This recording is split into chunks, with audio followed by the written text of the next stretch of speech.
दोस्तों, जिंदगी में इंसान तब नहीं हारता जब दुनिया उसके खिलाफ होती है। वो तब हारता है जब उसका मन उसके खिलाफ खड़ा हो जाता है।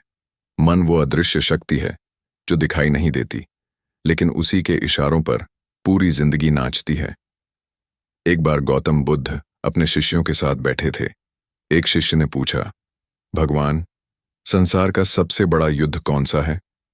बुद्ध मुस्कुराए और बोले, जो व्यक्ति अपने ही मन से युद्ध करता है वही असली योद्धा है। यह सुनकर सब मौन हो गए, क्योंकि सच्चाई यह थी कि हर इंसान का सबसे बड़ा दुश्मन कोई और नहीं बल्कि उसका स्वयं का मन ही होता है। मन बहुत चालाक है। वो कभी कहता है थोड़ा और आराम कर लो, कभी कहता है अभी वक्त नहीं आया, कभी डराता है अगर हार गए तो सब हंसेंगे, और धीरे धीरे वही मन तुम्हारा मालिक बन जाता है। फिर तुम सोचते रहते हो कि मेरे हालात बुरे हैं, पर असल में बुरा तुम्हारा मन कर रहा होता है। बुद्ध ने कहा, जो अपने मन को जीत लेता है वही संसार को जीत लेता है। यह कोई साधारण वाक्य नहीं, बल्कि जीवन का सबसे गहरा रहस्य है। मन लोहे की तरह होता है। अगर उसे सही दिशा दो तो वो तलवार बन जाता है, और अगर उसे यूं ही छोड़ दो तो जंग खा जाता है। बुद्ध कहते हैं, मन को लोहे जैसा बनाओ ताकि जब वो गर्म हो तो चमके और जब ठंडा हो तो मजबूत रहे। लेकिन आज के इंसान ने अपने मन की लगाम छोड़ दी है। कोई कुछ कह दे तो मन दुखी हो जाता है, कोई तारीफ कर दे तो मन फूल जाता है, कभी खुशी में झूमता है तो कभी छोटी बात में टूट जाता है। यही अस्थिर मन इंसान को दुख देता है। बुद्ध ने कहा, जिसका मन स्थिर है वही सुखी है। अब सोचो, अगर हर बात पर तुम्हारा मन हिल जाए तो तुम्हारे भीतर शांति कहां से आएगी? अगर हर आलोचना तुम्हें जला दे तो आत्मविश्वास कैसे बचेगा? याद रखो, मन को अनुमति नहीं, आदेश चाहिए। जब मन कहे सो जाओ तो तुम कहो उठो। जब मन कहे डर लगता है तो तुम कहो मैं निर्भीक हूं। जब मन कहे नहीं होगा तो तुम कहो मैं करूंगा। बुद्ध ने कहा, मन को अपने सवार के अधीन घोड़े की तरह बनाओ। अगर घोड़ा लगाम छोड़कर भागे तो सवार गिर जाता है, पर अगर सवार लगाम कस ले तो वही घोड़ा मंजिल तक पहुंचाता है। जीवन भी ऐसा ही है। अगर तुमने अपने मन की लगाम थाम ली तो कोई आंधी तुम्हें गिरा नहीं सकती। जब कोई तुम्हारा अपमान करे और तुम भीतर से जल उठो तो समझो वह आग दूसरों के शब्दों से नहीं, तुम्हारे मन की कमजोरी से उठी है। अगर मन लोहे जैसा बन जाए तो शब्द टकरा कर लौट जाते हैं।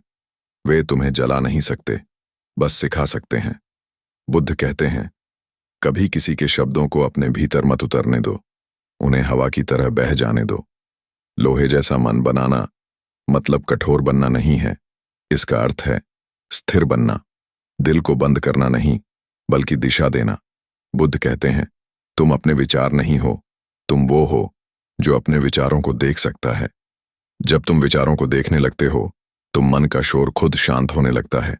मन से मत लड़ो, उसे समझो, क्योंकि मन वही करता है जो उसे रोज सिखाया जाता है।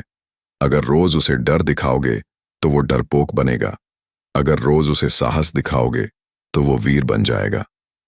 एक बार एक शिष्य ने बुद्ध से पूछा, भगवान, मेरा मन बहुत भटकता है, क्या करूं?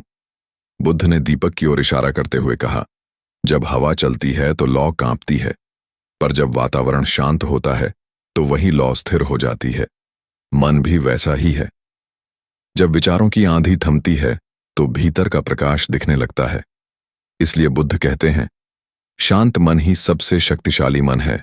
शांत मन निर्णय को स्पष्ट बनाता है, शांत मन जीवन को सरल बना देता है, और शांत मन ही तुम्हें भीतर के बुद्ध से मिलाता है। सोचो, अगर तुम्हारा मन लोहे जैसा बन गया तो कोई आलोचना, कोई डर, कोई असफलता तुम्हें हिला नहीं पाएगी। तुम वैसे रहोगे जैसे पहाड़ हवा के सामने खड़ा रहता है। हवा पेड़ को झुला देती है, पर पहाड़ सिर्फ मुस्कुराता है, क्योंकि वो जानता है यह भी बीत जाएगा। यही है स्थिरता, कठोरता नहीं बल्कि अडिगता। लोहा आग में तपकर चमकता है, वैसे ही इंसान कठिनाइयों में तपकर मजबूत बनता है। हर असफलता, हर दर्द, हर ठोकर तुम्हें एक मौका देती है अपने मन को और गढ़ने का। बुद्ध कहते हैं, मन को जीतने का पहला कदम है उसे समझना। लड़ना नहीं। जब तुम मन को देखने लगते हो तो वह स्वतः शांत हो जाता है। अंधेरे कमरे में जब दीपक जलता है तो अंधेरा खुद मिट जाता है। उसी तरह जागरूकता से मन के भ्रम मिट जाते हैं। इसलिए हर सुबह खुद से कहो, मैं अपने मन का मालिक हूं, उसका गुलाम नहीं। हर डर से कहो, तू मेरा सेवक है, मैं तेरा नहीं। हर असफलता से कहो, मैं तुझसे सीखने आया हूं, गिरने नहीं। और जब तुम यह करने लगोगे तो धीरे धीरे तुम्हारे भीतर वही शक्ति जागेगी जिसने बुद्ध को बुद्ध बनाया था। क्योंकि जब भीतर का बुद्ध जागता है तो जीवन का हर अंधकार मिट जाता है। संदेश: मन को हराने की कोशिश मत करो, उसे समझो, दिशा दो। मन को रोकने की कोशिश मत करो, उसे आदेश दो। क्योंकि जो अपने मन को जीत लेता है वह न सिर्फ दुनिया जीतता है बल्कि स्वयं को पा लेता है।